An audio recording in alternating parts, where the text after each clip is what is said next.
Foi maravilhoso, foi grandioso. E a gente vai fazer uma vez por ano. Foi realizado no município de Sapucaia. Agora eu não sei qual foi o município. Vai ser Esteio.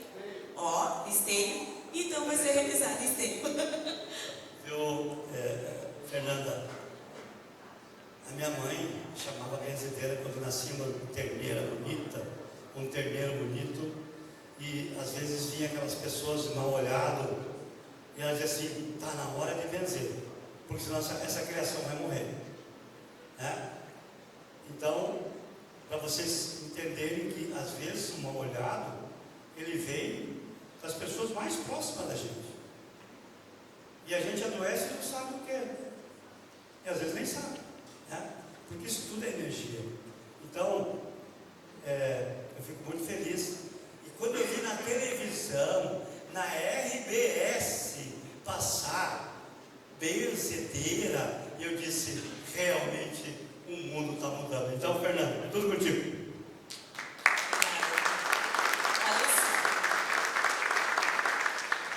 Eu ia já começar a falar, né? Botando ali o slide, mas eu vou começar a abrir com pensamento.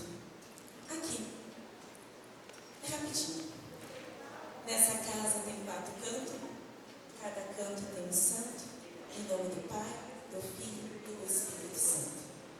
E vamos abrir a nossa seminário.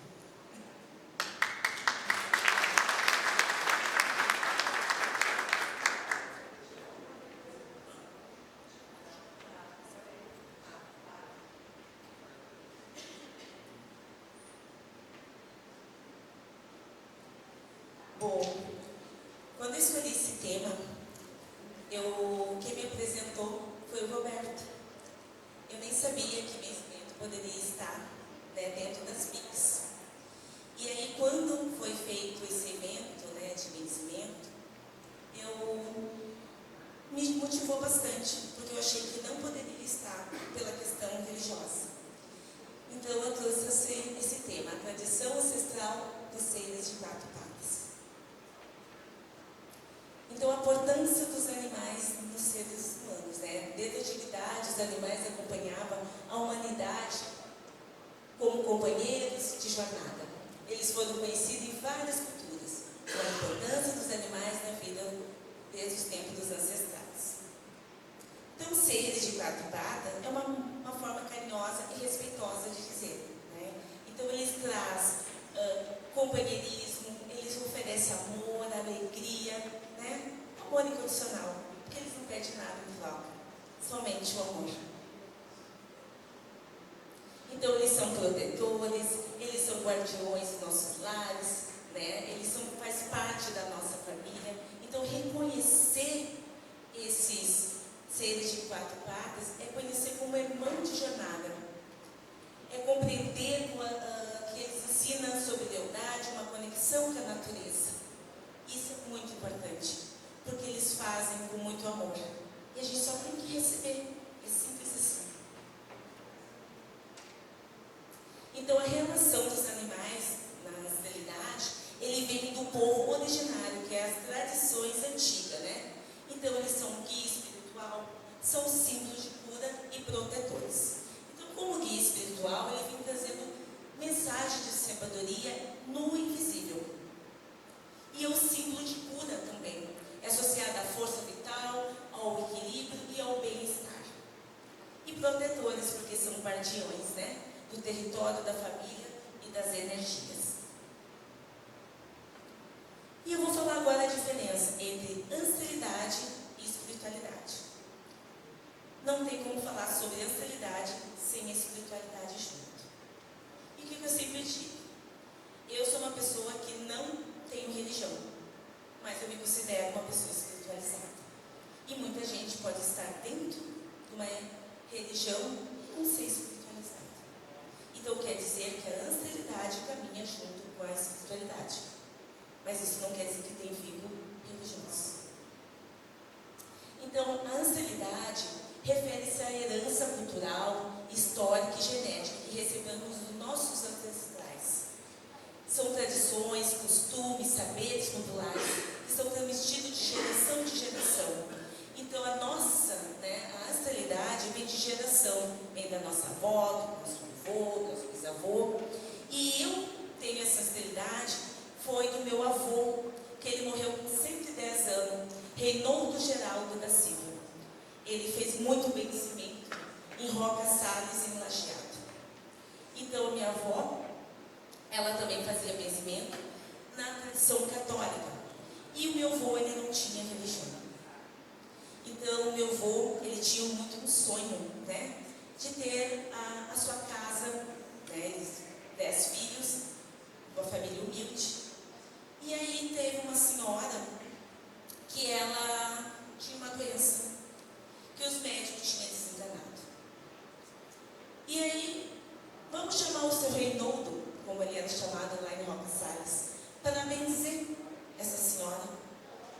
E ele fez lá os benzimentos, a charupada, porque ele pegava aquelas garrafas, fazia umas porções lá de chás, enterrava, ele via a lua, se era a lua cheia, a lua minguante, então deixava ali os 7 dias ou 21 dias, então ele trabalhava com essa energia. E aí curou. E aí o Senhor disse assim para ele: quanto lhe devo, seu Reinaldo? Ele disse: não me deve nada. Mas se quiser me dar um presente, eu aceito, mas eu não vou cobrar. E o que o meu avô ganhou? Era um sonho da minha avó, que quando na cidade de Roca Salles, ela sempre dizia assim: eu quero um terreno na entrada de Roca Salles. E meu avô dizia assim: tu é louca, mulher, como que a gente vai ter condições? E realizar o sonho. Aquele senhor que deu a vida, meu avô, que ajudou com o benzimento, deu essa cura para aquela senhora, foi presenteado com o terreno. E ali ele pôde criar os 10 filhos. E aí foi muito conhecido Reinaldo Geraldo da Silva, o grande vencedor de Roca Salles. E eu tenho muito orgulho de dizer que sou neta dele. E desses 10 filhos, eu sou a neta que consegui pegar, né, e levar a ancestralidade. E hoje eu honro ele, porque ele vencia com esse anel, que ele faleceu com 110 anos. E foi passado para minha mãe é evangélica, né, mas acredita em vencimento. E hoje eu estou aqui honrando.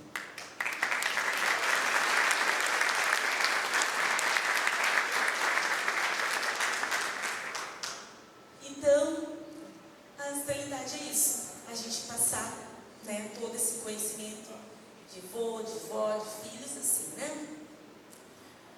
Então, um exemplo que eu dou também é do povo indígenas, né, que cuidava dos animais, das ervas, né, e das práticas de benzimento, da tradição deles. Então, eles faziam os benzimentos deles, do jeito deles, das tradições deles, com ervas, né? E a espiritualidade? A espiritualidade refere uma conexão com o invisível. Vai além do nosso alcance, né? É algo maior que nós. Então, não precisa estar ligada, né, especificamente a uma religião, mas sim o estado de um vínculo, de uma reverência ao sentido. O exemplo, a meditação. A meditação é uma espiritualidade e não precisa estar vinculado com uma religião.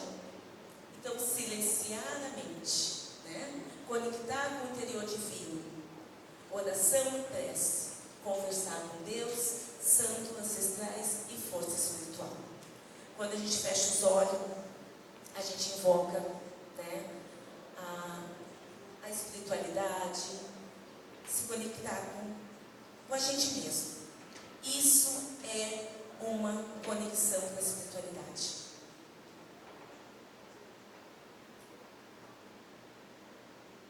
E agora eu vou falar de 6 animais, né, serinhos ali. Não vou falar 6 de 4 patas, porque cobra não tem patinha, né? Eu acho que não. Vou falar um pouquinho dos animais da ancestralidade, que é do cachorro, do cavalo, do boi, da coruja e da cobra. Todos os animais, eles são significativos. Mas eu escolhi esses 6, porque ele traz uma força e um poder muito grandioso na nossa vida. Então, o cachorro, né? Na ancestralidade, ele tem um significado muito profundo, decorrente de várias culturas. Sempre esteve presente ao lado do ser humano, guardando as aldeias e campos e família. O cachorro aparece como um guia protetor, leal e companheiro, e não precisa não apenas no plano físico, mas também na espiritualidade. Então a gente sabe que o nosso cachorro, ele nos protege, ele nos cuida, ele nos ama. Tanto que às vezes a gente pede, sai Totó, né? Ele vai lá, ele sai e volta, depois balança o rabo, dizendo assim, eu te perdoo. Né? Porque eles são muito espiritualizados. E os principais significados do cachorro na ancestralidade, eles são, tem fidelidade, representa a confiança, a entrega e o amor condicional. A proteção, que é o símbolo de guardião da casa, da família e também do mundo espiritual. E companheirismo, né? É o símbolo da amizade verdadeira e do apoio presente constante na nossa vida. O gato. Na ancestralidade, ele carrega um símbolo muito importante. No Egito, ele é considerado como um deus lá, né? Porque ele tem uma força, uma potência, né?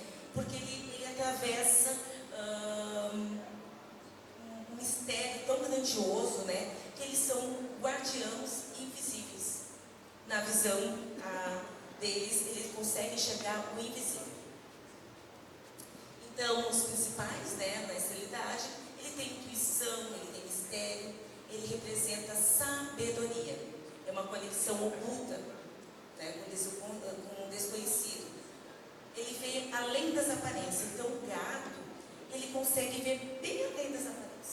A gente está olhando aqui, mas ele consegue enxergar as energias quando estão aqui ao nosso redor. Ele consegue ver e sentir. E ele, muitas vezes, ele expulsa, né? Ele faz a liberação dessas energias negativas.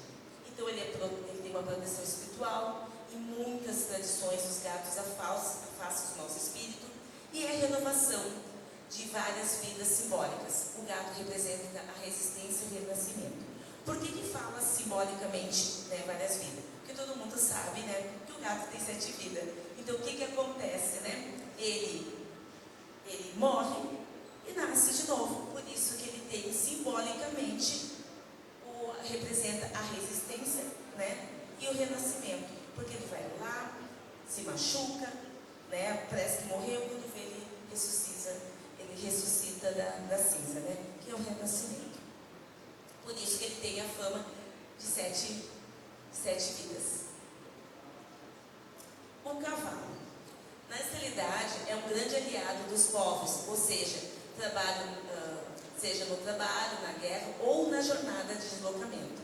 Representa força vital, liberdade e movimento. Também é um símbolo de poder, nobreza e carrega uma superação.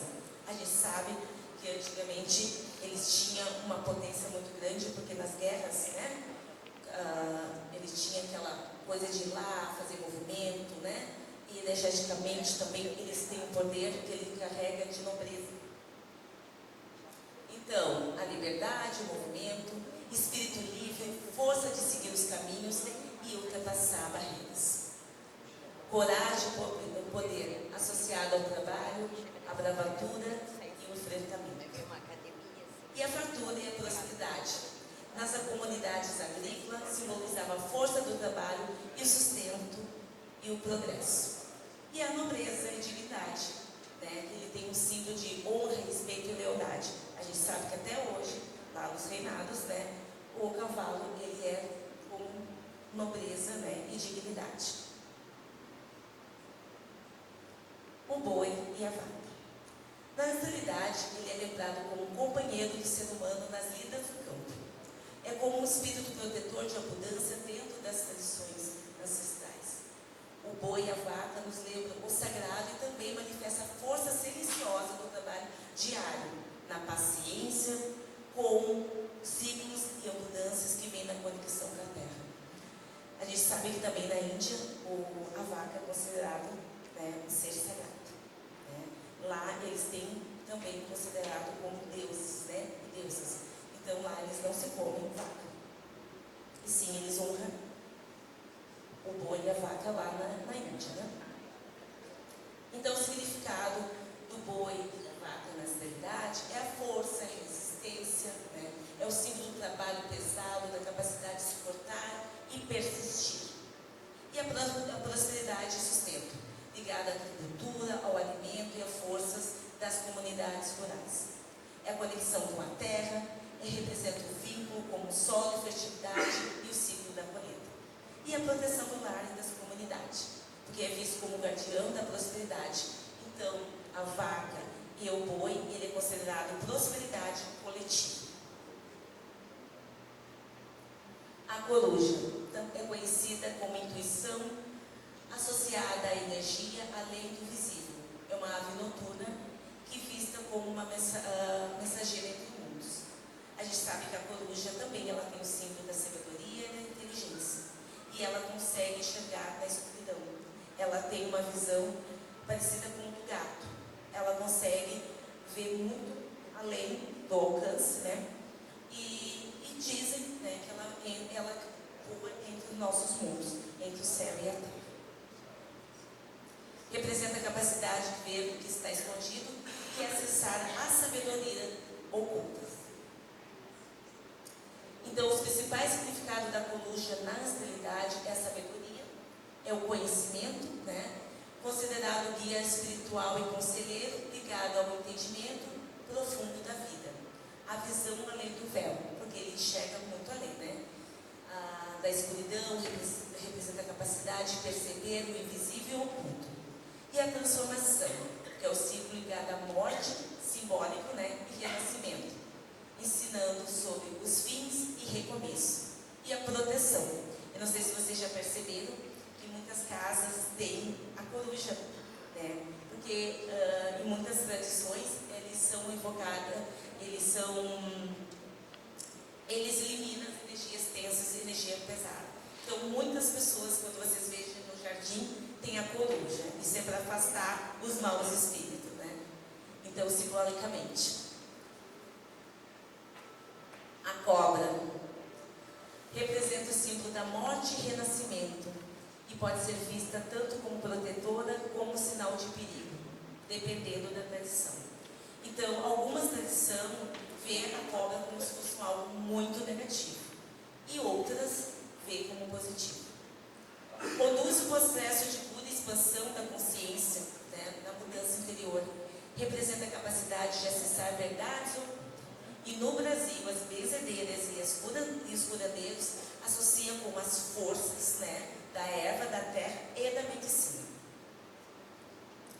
Então, os principais significados, né? A formação e renovação. A gente sabe que a cobra ela troca a pele, né? Então, por isso que ela simboliza a morte e renascimento, pela essa troca de pele, né? Então, como ele é sempre trocando a pele, então ele tem simbolicamente, né, o símbolo do renascimento e da morte. É o ciclo da vida. A cura e a medicina é associada aos conhecimentos de ervas, a sabedoria dos curandeiros e o poder da regeneração. A proteção e o poder, visto como um animal de respeito, capaz de afastar inimigos e energias negativas. E a sabedoria ancestral, ligada ao conhecimento profundo e à intuição espiritual. E agora vem esse desenho que eu acho lindo, né? Que a cobra significa a cura e a medicina. A gente sabe que todos que trabalham na área da saúde, na medicina, como veterinário, né? Sempre tem o símbolo de uma cobrinha, né? Então, o significado da serpente enrolada no bastão, ela representa a cura. Eu acho que a maioria já sabe disso, né? Que nós que trabalhamos na área da saúde, medicina, veterinários, eu acredito que veterinários também tem, né? A cobrinha não tem? Tem, né? Então, ele é um símbolo da medicina até hoje, né? Pelo bastão de Asclépio, né? Da Grécia, e tem uma serpente. Agora eu vou falar um tema que eu gosto muito, né? Das práticas integrativas. Como eu sou terapeuta integrativa, eu tenho 27 anos na área da saúde e hoje existe um projeto lá no Sapucaia de práticas integrativas complementares para ansiedade e depressão. E hoje eu estou trabalhando dentro da prevenção, né? e como benzimentos também, porque a gente só fazia reiki, fazia as técnicas de piques e hoje a gente incluiu o benzimento. Então, vou falar um pouco também, né, do cuidado do mundo animal nas terapias, né, que vão ajudar a complementar, que é o reiki, a fitoterapia, a radiestesia, o floral, a acupuntura e a meditação. Eu vou falar só sobre dois, né, porque já se falado aqui sobre a acupuntura, né, fitoterapia, então vou falar realmente do que eu trabalho, que é o reiki e a radiestesia. Então, né, todas as terapias, elas não substituem o tratamento veterinário, né, eles são só um complemento, promovendo a qualidade, né, e o bem-estar de vida dos nossos seres de 4 patas, que é o reiki que eu vou falar e a radiestesia. Então, o reiki, né, a imposição de mãos, é uma energia universal, canalizando por equilíbrio físico, emocional e energético. Então, a gente sabe que, para que a gente vai fazer o reiki? É a mesma coisa que a gente faz no animalzinho, né, e no ser humano. É impor as mãos ali para dar equilíbrio, energia, bem-estar, né? Então, o benefício é equilibrar a energia vital do animal, que é o mesmo do ser humano. Então, ele vai reduzir o estresse, a ansiedade, ele vai melhorar a dor, né, a recuperação pós-cirúrgica, né? Quando ele faz uma cirurgia, ele ajuda também pós-cirúrgico. A radiestesia já é uma prática, né, de instrumentos, que é utilizado, né, aqui é um pêndulo, quem não conhece, eu trouxe aqui, esse aqui trabalha com energia, então ele não tem, né, nada de espiritualidade, e sim conectar com a energia. Aqui dá para ver, sentir aqui na sala, como é que está a energia. Muito positiva. Então, é uma prática que utiliza o instrumento como pêndulo, né, para captar energia, vibrações sutis, de normas, né, que a gente sente, né. Então, o pêndulo, ele ajuda a trabalhar os locais de dores, carência, para escolher os florais. Então, é para isso que serve a radiestesia, para a gente identificar onde está a dor, se o animalzinho está com carência, se ele está com ansiedade ou depressão, porque eles têm isso, né? Ansiedade e depressão. Então, a radiestesia terapêutica pode ser aplicada no ser humano e também nos nossos animais. E a radiestesia nos nossos seres de 4 patas é para identificar e equilibrar essa energia. Então, ele, como eu sempre acabei de falar, né, não vai substituir, né, os cuidados veterinários, ele é só um complemento, né, mas vai ajudar a tratar, né, o desequilíbrio energético de dores, de emoções, estresse e energia bloqueada. A radiestesia terapêutica é usada pelos animais, né, para identificar então dores, desconforto, bloqueio energético, para reduzir estresse, o medo e a ansiedade. Ele auxilia no processo de recuperação e fortalecimento.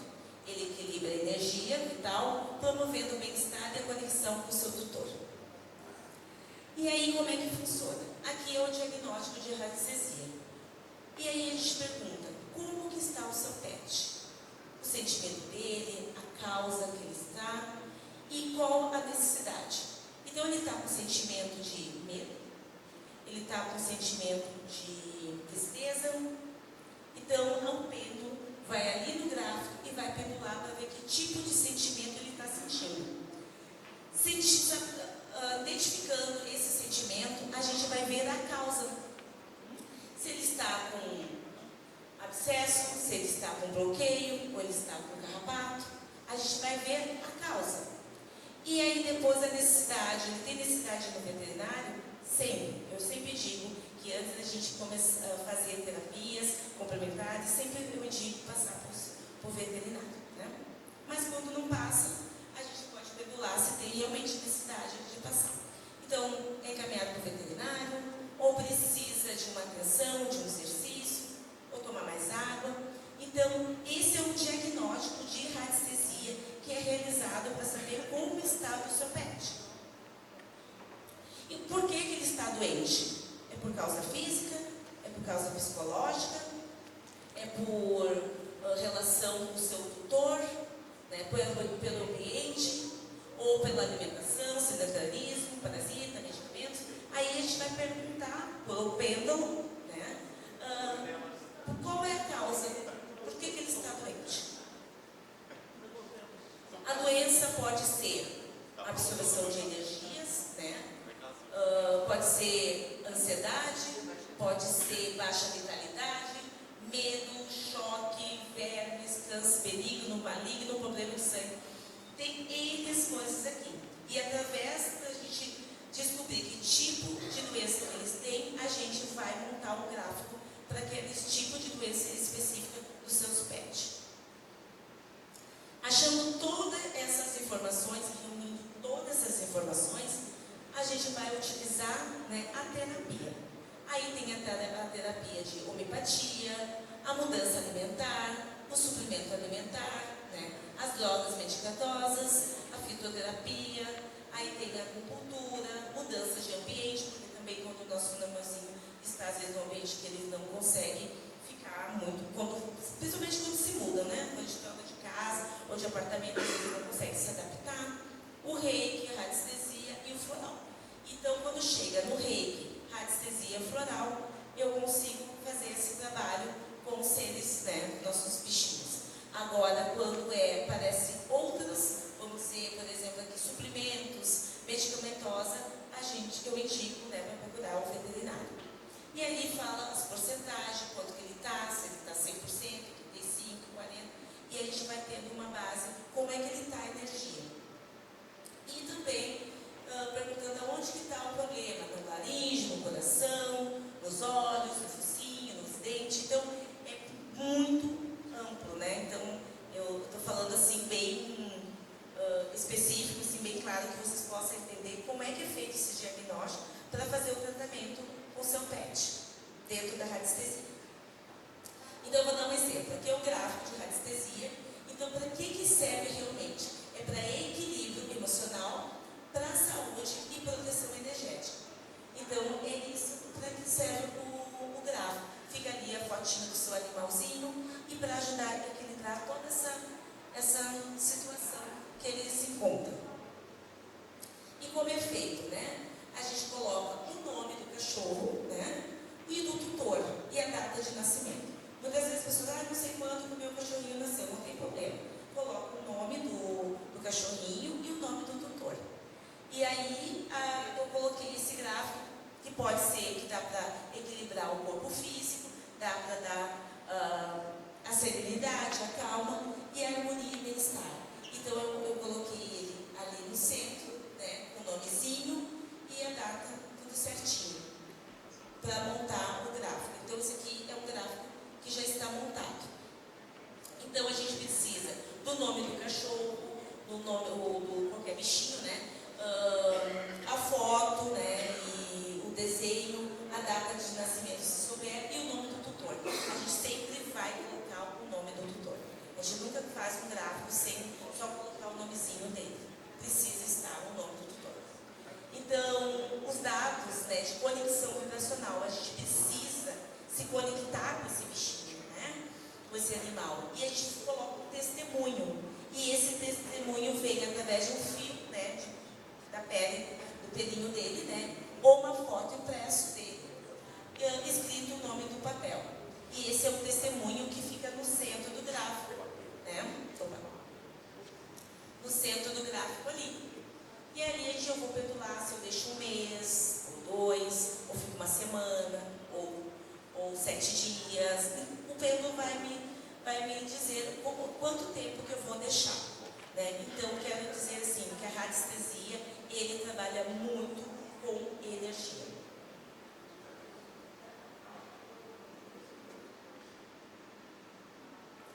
E também, né, o benzimento. O benzimento quando não tinha veterinário, né, a gente usava os benzedores, né? Então, o benzimento é um ato de benzer, porque benzer é bendizer, é falar com a palavra do coração, é abençoar, né? Então, ele vem para afastar coisas ruins. Quando a gente benze, ele dá potência, força, vitalidade para a gente poder prosseguir.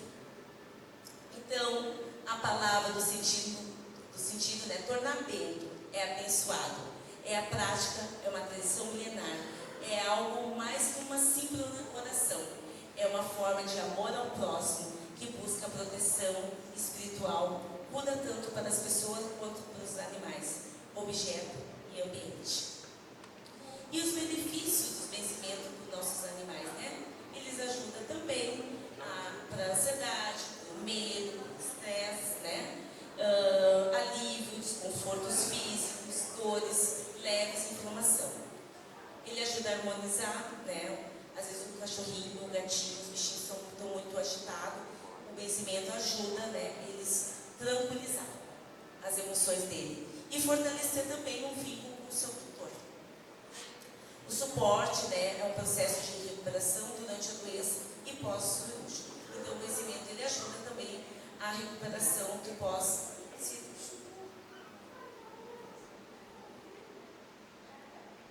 Então, o benzimento ele não é uma religião, tá? O benzimento é uma prática, né, que já vem, né, da palavra ali, dos gestos, intenções de cura para equilibrar energia e promover proteção e alívio de sintomas. Então, o benzimento é considerado um saber ancestral. Então, ele não tem vínculo religioso e ele é um saber ancestral. Então, respeitar os animais é um ato de amor, é um gesto de gratidão à tradição dos ancestrais. Agora vou chamar a Maria Conceição, que é benzedeira, para ela falar um pouquinho.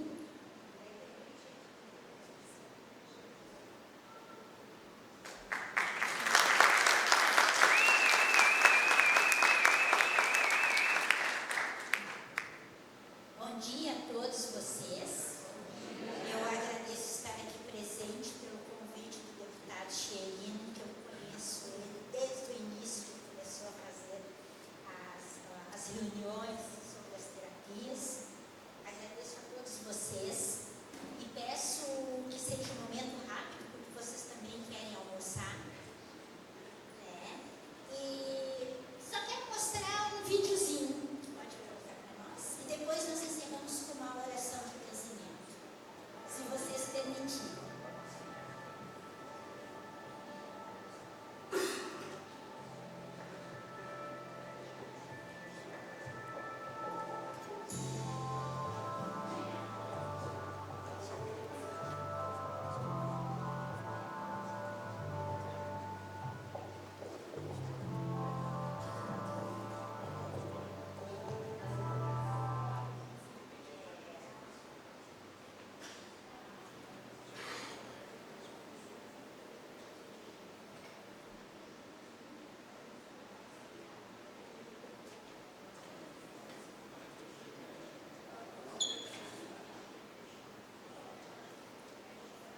Bem, esse vídeo aí, ele é de experiências que eu faço para benzimento dos animais. Todos os nossos animais podem ser benzidos. Podemos mandar energias através só do nome do animal. Eu benzo a distância, tá? Tanto os animais como as pessoas. Eu faço as minhas orações. E esse amplo e largo momento que o nosso deputado Xerini abriu para nós, benzedores, é uma coisa muito linda. Eu benzo desde os 11 anos. Tá? Então, é de heranças, é de mãe e de pai. E eu, nesse momento, eu peço a vocês que coloquem a mão virada para cima, respirem fundo e conectem-se com o universo, os ancestrais de vocês. E peço a eles que esse ramo verde tragam alegria, tragam felicidade, tragam harmonia, tragam paz, tragam luz, tragam proteção e tragam abertura de todos os caminhos de vocês. E que em cada coração de vocês seja aberto com harmonia e com felicidade. E se caso tiver alguém doente, alguém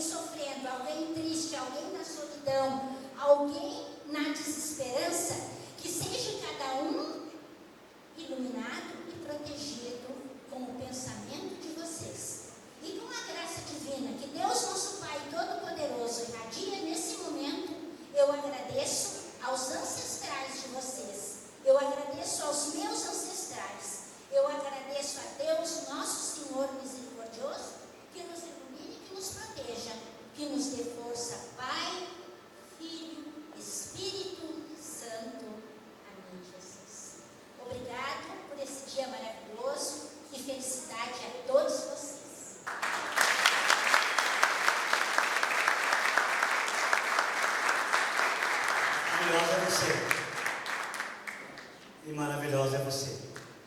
Peço desculpa que não deu para colocar o vídeo, né? Era sobre um benzimento que a Maria tinha feito lá em uma chácara, né? Com os boizinhos lá, né? Pena que não deu para colocar. A gente não tem tempo para tudo, mas o importante é que as inteligências aqui todas se entendam. Obrigado. Agora, Fernanda Fagundes. Nós todos queremos a receita de viver 110 anos. E teu pai. Pode entregar, entrega para a Fernanda. Asa entrega para a Maria. Aí a Maria está aqui. Vocês estão. Merece. Tá? Gente de bom coração. Então, gratidão. Vocês sabem que tem 5 lugares de zonas azuis no mundo que as pessoas vivem mais de 110 anos, né? E um dia, eu já projetei, um dia eu vou ir lá, nesses 5 lugares. É em Okinawa, no Japão, é numa ilha da Grécia, é numa ilha da Itália, na Sardenha, um lugar na América Central e um lugar nos Estados Unidos. E Roga Salles.